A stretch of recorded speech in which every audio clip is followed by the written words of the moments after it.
Very excited to talk to our next guest as we got boxing cooking up this weekend in Weston. Bad Blake Davis is joining us. Johnny Faraće is joining us here on the program as they got their Weston Fight Night 2 coming at you on Saturday night. Boys, thank you for the time. Really appreciate it. Awesome. Thank you. Yes. Thanks for having us, Brendan. Absolutely, absolutely. Listen, you guys, you put on great shows. Everybody raves about them. Blake, how excited are you? You know, I know that you were frustrated with last time we spoke. COVID was going on, and whatnot, but now you've gotten to do a couple shows. How excited is it just be back in the normal swing of things and getting people out to your promotion?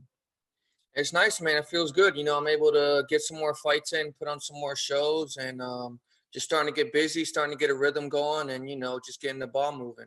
When you guys put on these promotions, it's not just like a boxing event. Like you guys have almost like this whole entertainment factor that you don't see on the local scene on a lot of these things. Like there's just an extra something special that goes on when you guys put on your cards. So what are people in store for coming up on Saturday night?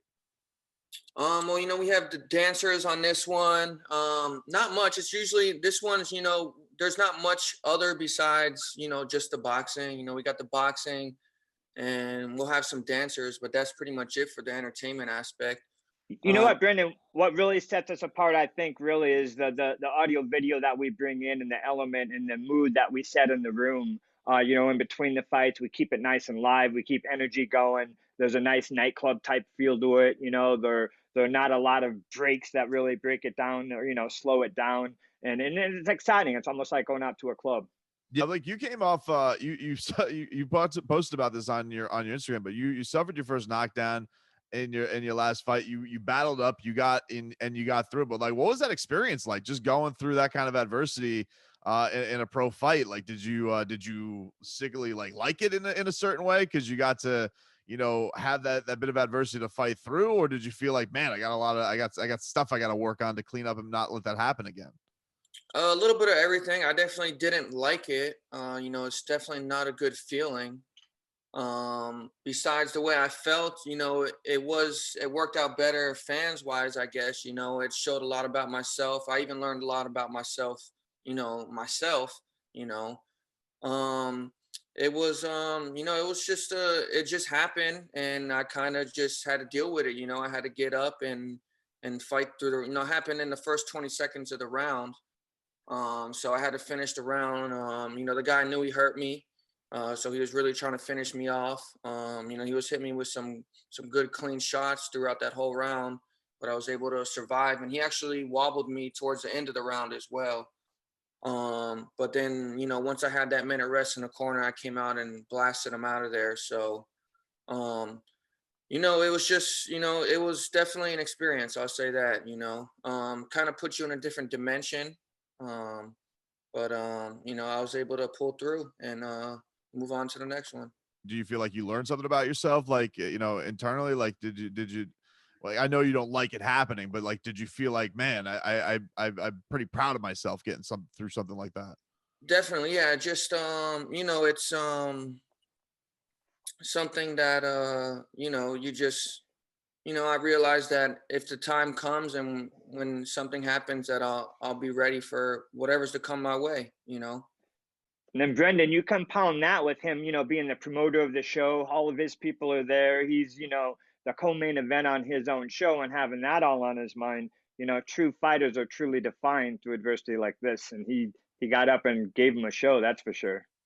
Yeah, well, I always marvel that, man, because you put it into not only just I always marvel that like you have this young boxing career that is blossoming. You're working on so much stuff, and you're also always thinking about the show as well. And I know that you're very good at compartmentalizing all that stuff. But even just like your own website, you're streaming it on your own website. Like all that type of stuff is not stuff you see from somebody your age, which is just a very impressive thing about you, is that you have such a great business acumen in addition to the boxing sense. Like, do you feel even more as the years go by, like you're handling it even cleaner than you did when you first got into it? Because it could be like a, holy crap, but maybe I took on too much, but now you feel like you've been doing it for years.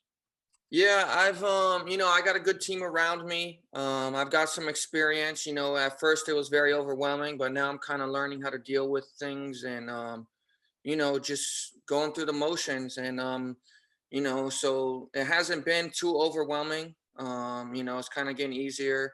Johnny's been much of a help to me. Um, and I just had so many problems with promoters, and I felt like shows could have done way better, or things could have been done differently. And and then I had a fallout with a couple promoters, and I just decided, what, let me just try doing this myself, because I had ideas and things I wanted to do, and nobody would listen to me. So I just did it myself, and it's worked out so far. So we'll see where it goes. Through a lot of hard work too, I could add, Brendan. Blake is a very hard worker obviously outside of him working and training to get himself in tip top shape. But I could say he's definitely a GSD guy, get stuff done. Mhm. And he gets it done, and he pulls the trigger, and I give him a lot of credit for all the things that he does to set this up and gets the ball rolling for us just to knock it out of the park. Uh, Then he has to focus to fight. Yeah, Johnny, I've been seeing you at a lot of the events. Obviously, it's been very busy down here in South Florida. What have you kind of made of the scene? Because boxing, you guys have been trying to do a lot of stuff locally and doing it successfully. But like you've seen a lot of the nation come down here and used Miami kind of as a boxing hub. What have you thought of how it's kind of played out as a place where big events are going on?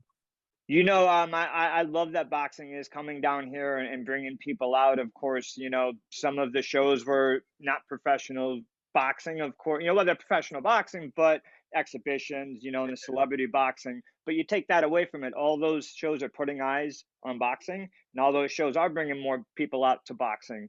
So I think it's a good thing overall. We are where we're at with bad promotions. And I think that's a step level to having these people come down and those people get in front of our show as well. I think it's a good thing.